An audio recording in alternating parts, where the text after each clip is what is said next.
Welcome everyone to Mail Fuzz TV. I am Peter, and today I'm going to be talking about the Twilight Zone Season 5, Episode 31. It's called The Encounter.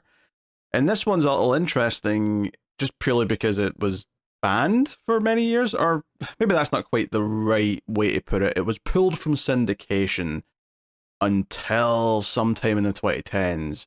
Mainly, I believe, due to the fact that the themes of this episode are very much about racism and Japanese Americans specifically in this case. In fact, it stars George Takei, who is very good in the episode. The other lead actor in here is Neville Brand, who also is pretty good. The premise of this one is that George Takei's character, Arthur, is a young man who is looking for yard work, and he comes over to this other guy's house who goes by the name of Fenton and asks if he can work on his yard every month, and he agrees. And in the conversation, Fenton kind of encourages him to come up and have a beer with him and have a chat with him. And very quickly, tensions kind of rise because Fenton's very kind of casually racist throughout the episode. He always kind of doubles back and says he's kidding, or he'll just sort of say very vague things, or something like that. But there also happens to be a katana in his attic, along with other paraphernalia from World War II, because Fenton fought in World War II and took this sword from a Japanese soldier that he killed. And the sword is supernatural and causes a revenge thing to play out. It was hard not to think about Katana, the DC Comics character, because she has a katana which has her husband's soul in it. It was making me think of that a little bit. Not that this is exactly that by any means. In fact, it's actually very vague, to be honest, for the most part, other than just the general idea that the engraving on the sword says, "This sword will be my vengeance," and then it seems to possess George Takei's character, and he carries that vengeance out by the end of the episode. Although it also seems to affect Fenton. I feel like Fenton also had these swings in character to also suggest that the sword was affecting him in some kind of magical way. Which is probably actually my biggest complaint of the episode. I think this episode's good. I don't think it's great. And it's a shame because I think it has the ingredients to be great. I think it has all the ingredients to be a special Twilight Zone episode. And I think some of the murkiness about how they're being controlled by the sword, when they're being controlled by the sword, along with one other detail that I'll get into, just murkies up what's going on to the point where it becomes hard to kind of get invested in when it's the character themselves having moments and when it's them being influenced magically by the MacGuffin of the episode. George Takei specifically goes through multiple moments in this episode where he starts acting out of character, but afterwards he just kind of goes back to normal without ever really acknowledging that he was acting weird. And that kind of, I think, murkies up my attachment to him, which is a shame because inherently he's the more sympathetic one of the two characters. He's the nice young man who doesn't want to get into any kind of like debates, and it's Fenton who's the aggressor in bringing up all these frustrations and commenting on Arthur's name not sounding Japanese, assuming that Arthur can read Japanese, not believing when he can, and just calling him boy constantly. He's very belittling in a lot of ways, even though he'll package it right next to a statement about how, oh, when I was fighting the Japanese in World War II, like, we all respected them because they fought like tigers, and they, you couldn't leave them alive because they were too good, they were too courageous and strong and blah, blah, blah. So he'd always kind of like wrap it up in compliments, or weird passive-aggressive compliments at the very least. And that's kind of a running thing throughout the episode. And I think if you tell me, okay, you've got two characters stuck in an attic, because by the ad break, they physically can't leave the attic, they're stuck in there, and it's all going to bubble up with racial tensions until a fight breaks out, and that's going to be the end of the episode. I hear that, and I think that sounds great. Like I say, it's the murkiness of how the sword's interfering with things. I think the other thing that holds it back a little bit is the fact that as we go through the story and we learn more about both characters, we learn that Fenton, when he was in World War II, he did something that clearly wasn't a good thing. And he never, I mean, I think he kind of admits it by the end, but he mostly doesn't admit anything, but it's clear that he's feeling guilty about what he did, that there's a guilt that he's carrying all these years. Hell, there's even a whole segment of the episode where he describes the fact that he's tried to get rid of this sword, that he took as a souvenir. He's tried to sell it to people. He's tried to give it away as gifts. He's even thrown it out in the rubbish, and the garbage men just brought it right back to him. People have returned the gift. People just keep giving it back to him. It's like stuck to him in some sort of supernatural way. Even if he doesn't believe it's supernatural, he just can't get rid of it. And that to me, yeah, is his guilt. Like, he can't get rid of it. He can't just pawn it off. Like, it's going to stick to him no matter what. The symbolism there with that felt quite clear to me, and that's good. I like that. But he has this guilt, right? And when he admits these things, when he shares frustrations about drinking too much because he's unhappy, which has led to his wife leaving, which has led to him losing his job, and then he starts ranting about how it's immigrants that are going to get his job, right? So clearly his bigotry's shining through once again in all these little moments. All of that's solid enough. The problem is that when George Takei's character starts opening up and talking about things, some of it's quite interesting early on. Like, he admits he's offended at first about how he doesn't believe his name's Arthur, and he's like, hey, I'm just as American as you. I was born here, right? But he admits that he actually did change his name. He had a more Japanese name, and he changed it to fit in, right? He admits that. And that felt like an interesting little character beat. It felt like these characters who are very different from each other might be opening up some truths over the course of the episode, and I like that quite a bit. The problem is, though, is that when it gets to the more traumatic past associated with his character, it's not actually his past. So these two characters don't feel equal, right? It turns out his father was in World War II, or at least associated with it, because he was at Pearl Harbor. In fact, he himself was at Pearl Harbor when he was 4 years old. And he tells this tragic story of how his dad built some of Pearl Harbor's docks, and he was there when all the bombs fell, and goes on to say other things, but ultimately admits that that's a lie, that he's telling a lie. That's the lie he tells to soften the truth. The truth actually is that his dad was a traitor, and he signaled the enemy planes where to attack.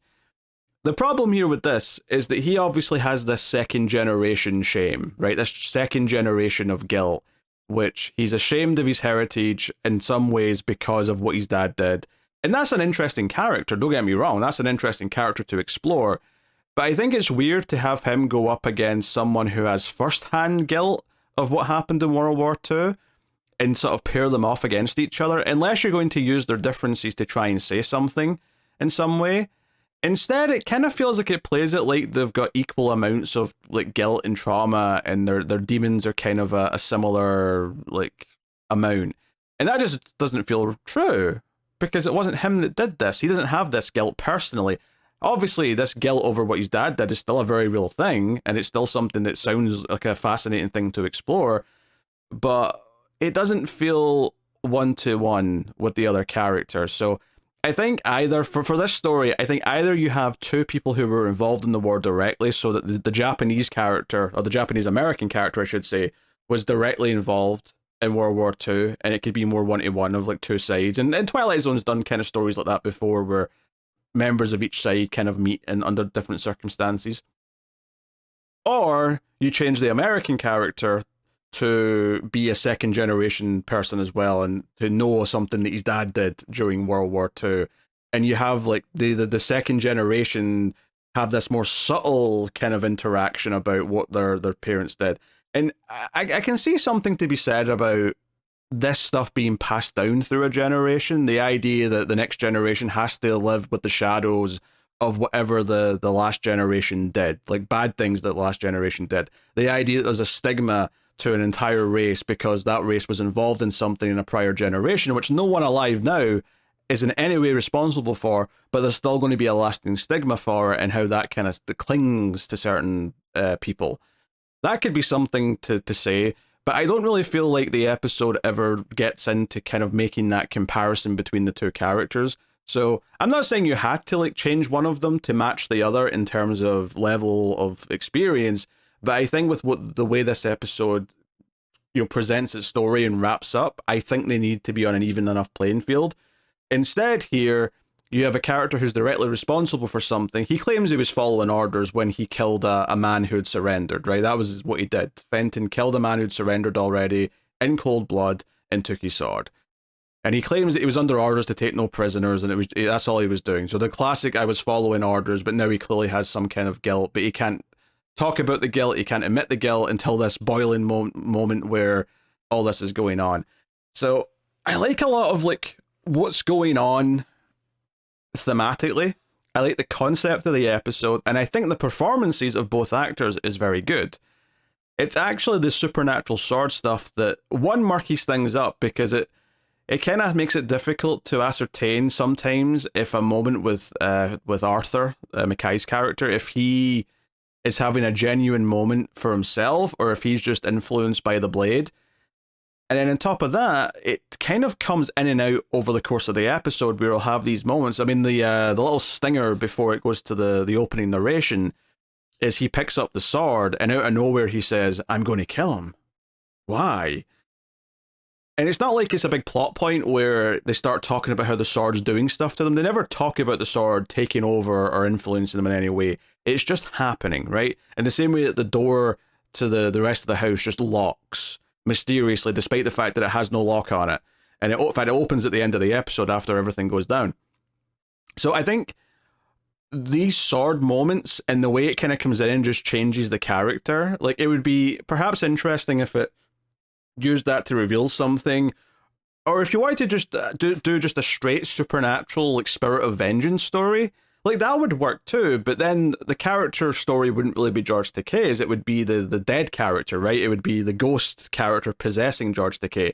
I'm not saying I would prefer that story by any means. I do think a more nuanced, like, two characters trapped in a room and, like, the tensions bubbling over, kind of like how in Night of the Living Dead, like, the racial tensions of the middle-aged white guy and the main character kind of bubble over throughout throughout that movie, right? And it's really good, it's really effective. I do prefer this as a concept overall, but I think if you're going to do these swords influencing one of them and that's what your focus is, then I think you have to focus on it. You have to make it be more about how this dead Japanese soldiers actually come back and kind of possess the character. And because it never really fully commits to that other than just these little moments, and because you only have 25 minutes to kind of like establish these characters, it unfortunately makes it feel like Arthur's character doesn't really have any agency in anything, and he's not really, he's not coming up with revelations about himself, right? Whereas Fenton's admitting a lot of demons that he has, and he's got a lot of these problems. But at the end of the episode, when they struggle, and then ultimately Fenton's killed on the sword, and of course they kind of shoot around it because it's it's network TV from the 60s, so you don't really see a whole lot of it. And to be honest, I will say from a direction point of view, I think the moment where he dies is very, very awkward because they have to cut around it. It's not. I actually had to go back and watch the few seconds a couple of times to get what happened.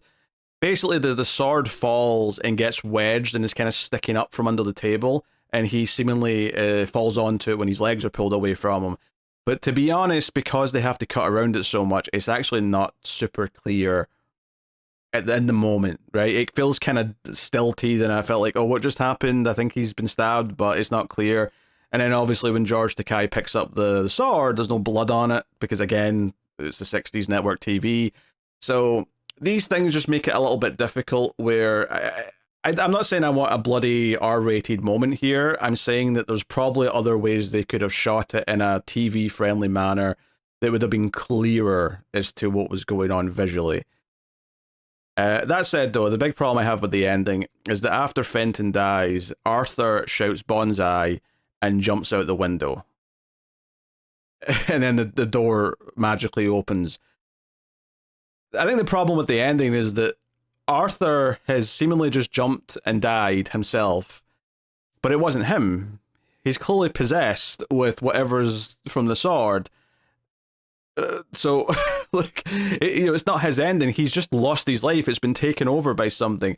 And maybe you could argue thematically, like, oh, it's the idea that he just became this because that's what society or this racist man expected him to be. So he's just now fully become that, and he had no control over it. He didn't have a say in it.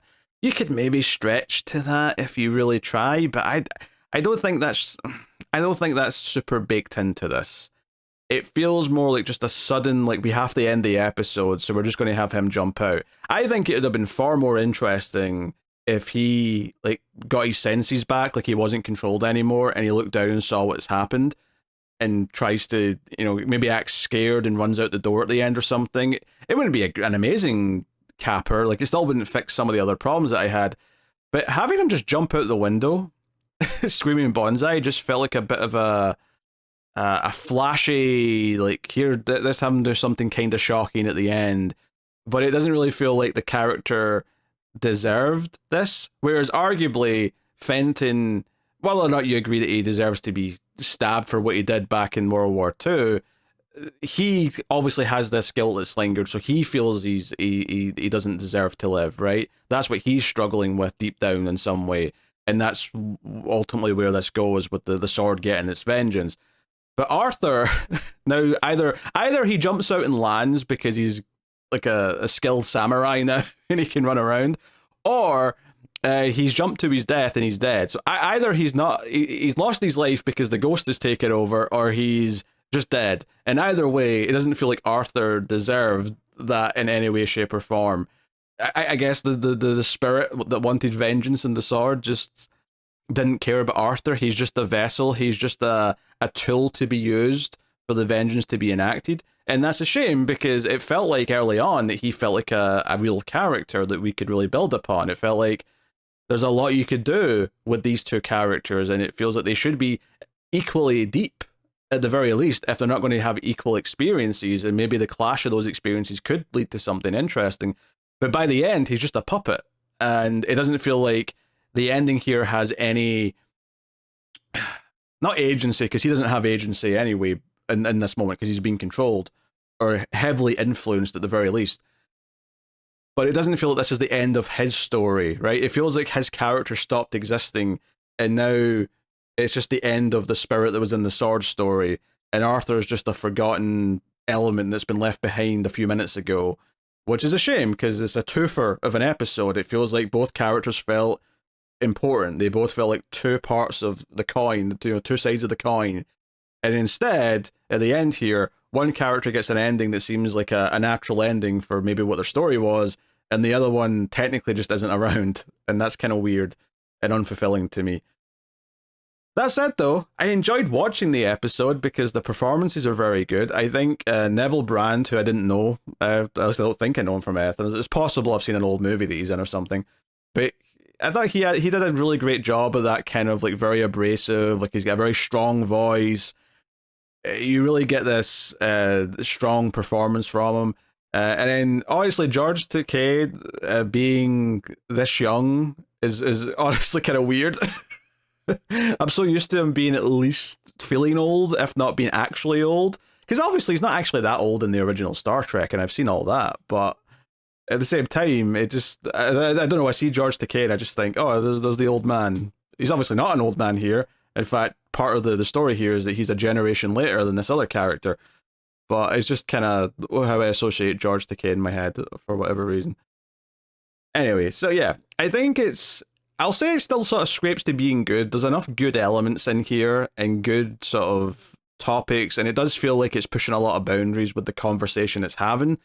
But at the same time, I do think the magic sword stuff is a little ill-defined, and honestly, more than anything, gets in the way of actually just focusing on the character of particularly of Arthur, and robbing him of some of the story that feels like it should belong to him. So, and then everything else I kind of get into with maybe potentially changing one of the characters if that's what the focus was going to be. But either way, good but not great for the reasons stated. So certainly I didn't hate watching it by any means, though. There's definitely a lot to like in here. It's just unfortunately it doesn't all come together. So that is The Encounter. Let's see what's coming next time on the Twilight Zone. We have an episode called Mr. Garrity and the Graves. Here's the description on IMDb. In 1890, traveling salesman Jared Garrity visits the town of Happiness, Arizona, offering to resurrect the dead and reunite the townsfolk with their departed loved ones out of the goodness of his heart for a hefty price. Okay, I mean, we've had many episodes with either a salesman doing something supernatural of some kind, a genie of some kind, or a godlike character of some kind. I'll be curious to see how this shakes things up. It sounds like he's going to be more of a used car salesman, by the sounds of it. Not to be confused with actual episodes we've had with used car salesmen, but just that's the vibe I get just from that description. But we'll see how it is. Let me know what you thought of the encounter in the comments. We only have about 5 episodes left, which is crazy to think about. But yeah, we'll see you soon for the next episode. Thank you very much for joining me. You can support all the content over at patreon.com/MailFuzzTV and help keep it all coming. And if you haven't noticed, 80s Twilight Zone is being sponsored by a patron right now, so that's actually coming twice a month. 80s Twilight Zone. I've done the first 3 episodes so far, so some interesting comparisons to be made, because I understand that eventually remakes some of the old stories, so I'll see how that goes. But thank you very much for joining me. I always appreciate it. Keep watching TV in the Twilight Zone.